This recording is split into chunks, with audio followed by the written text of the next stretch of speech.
All right, gone ahead and checked out these MP GTV2 heads. Checked all the valve seats and the face angles to make sure I had a good contact pattern. They look good. I lapped them, did them by hand, did them with the drill. So I've lubed them all up. Just put a light coating of oil on the face, just so they don't, oxidize or anything during the time it takes for me to put it together and running. And then lubed everything up. And I'm just going to go ahead and put all the valves in. They're already done prior to turning the camera on, so I'll just put these in. I've cleaned the seats, got rid of all the valve grinding compound from when I was lapping and checking. Lubed everything all up here and put all the valves in, so we're good. So I'll bring the keepers over. And I've got my valve spring and retainer. These heads are not using any shims under the bottom. Normally there'd be a shim under there to prevent it from digging in, but it's just the way these heads are. I mean, they're a little harder aluminum compound than the stock stuff, so when you put it together with the stock stuff, you kind of have to have the shims to, one, boost up the pressure, and two, prevent the spring from digging into the head and doesn't necessarily cause a ton of wear where you see a problem, but the wear happens and it causes some flaking of metal, and that's where major wear happens in the rest of the engine, like particularly in the lube system. Anyway, so I've got the valve spring ready to go here, so just put it into place with my valve spring compressor.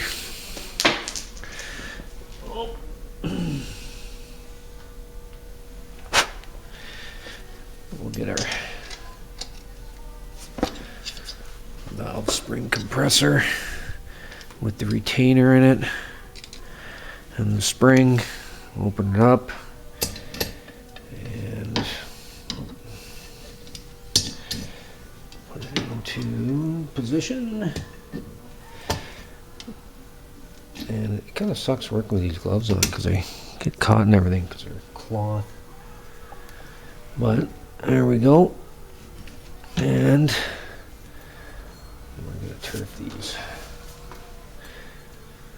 So I've put a little bit of white lube on each one of these, and that allows them just to kind of stick in to the groove to make sure they're good. Now, one thing about that too, when you put them together, if you squeeze them together, and I'm not sure if you can see that on the camera or not, but there's a nice little squeeze line of white lube coming out between the edge of the keepers.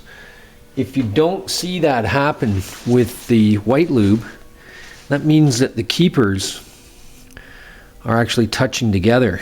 And if they're touching together, then they're not as close together, which means they're not as deep in the groove, which means potentially they could skip out of the groove. So instead of them being deep in like this, by having that space between them, then they're out here and they could potentially let go because they're not biting deep enough into that groove. So just, a really important point to look at, especially when you use that white lube. You can physically, I usually, when I'm putting brand new stuff together, you can physically check that, and I've had to in the past take the keepers on a die grinder and just take a little bit off the edge to provide just a tiny little bit of space in between there, so that they will go as deep as they possibly can based on the angularity of them. And I think the angle on these is like 15 degrees or something. It's not real steep. Might even be 20, I'm not entirely sure, but let's see how this is going to go here. Like that. And like that. And we'll take the next one here. And again, the white lube, watching for the little trick of the spacing.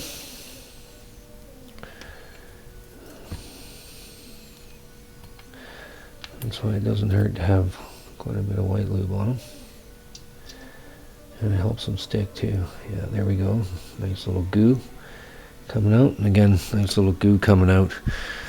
And I don't think my camera Allows me to zoom. No, it doesn't, but anyways, a nice little goo in between there, so I've got good spacing. So we're good to go on that one. And we'll pop this together like this.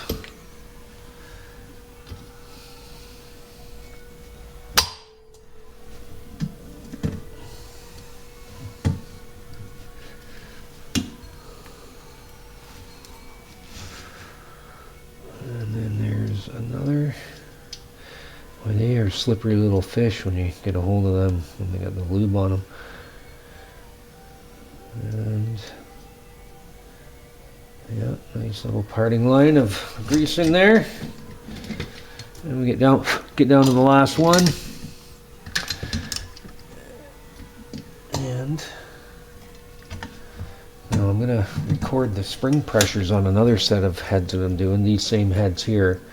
But in comparison to another set of GTV2s that I have, that they're the performance ones, which are supposed to have a better valve grind to them, like a 3-angle valve grind, and I think a different pressure spring. But really I wanted to make sure the springs were matched to the camshaft I was using, so I bought the cam completer kit. There we go, nice parting line again. Bought the cam completer kit, which gives me your valves, the valve springs and the camshaft. So the manufacturers made sure that whatever the profile is on the camshaft, that the springs correspond with that as they go ride up the ramp and over the top, over the duration, over the lift, and then back down. So there has to be some sort of control there to prevent everything from bouncing and beating itself right up, and the spring is the heart of it. So when you have enough spring pressure, then it maintains a constant contact between the lifter and the cam lobe itself. I'm just reaching for a lifter here. So there's a lifter that I pulled out of an engine, a real worn one. I don't know if you can see that. There's a big dish to it. It's so worn. I'm surprised it's not worn through, but it's so worn. I mean, when you put a straight edge on it, it's pretty hard to see on the camera, but it's quite a bit there. But that prevents, you know, things like that from happening when it's all bouncing around in there. So there we go. I'll put these together. The next thing to put these together, the next thing I got to do is match the cylinders to the corresponding hole, and then make sure they're marked so that they don't get interchanged with another cylinder.